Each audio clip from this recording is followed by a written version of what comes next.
আসসালামু আলাইকুম। ওয়ালাইকুম আসসালাম। আপনার বাড়িতে এই জায়গা? হাই, আমার যে বাড়ি এই জায়গায়।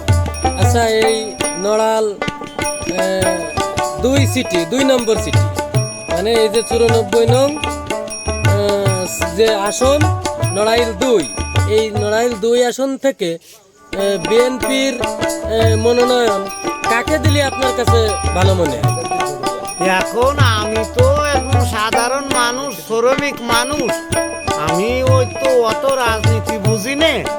তা ওই যে আমাকে মনিরুল ভাই দাঁড়াতে চাচ্ছে, ওই মনিরুল ভাই যদি জানে শীষ পায় তাহলে আমাকে দেখতে ভালো হয়।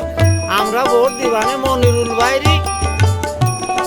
এই হলো কথা, আমরা জানি শিশু ছাড়া ভোট দিনে। আচ্ছা, এই কারণে আমরা হলো ওই মেলা রাজনীতি বুঝি নে। শ্রমিক মানুষ খাইয়ে বেটি খাইয়ে বেড়াই, সাধারণ মানুষ। আচ্ছা, ঠিক আছে, তাহলে মনিরুল বাইরে দিলে আপনার দিক দিয়ে ভালো হয়। ভালো হয়, আমাকে কাছের লোক। আচ্ছা, আপনি কি ফরহাদরা চেনেন? ফরহাদ নামে কাউরে চেনেন?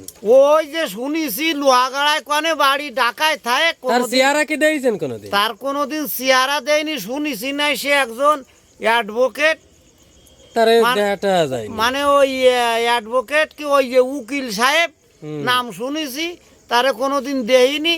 তার কাছে কোনো সাহায্য মাধ্যমের জন্য কোনো লোকজন যায় না। এই অবস্থায় তার নাম শুনেছি, তার মার্কা নয় আম।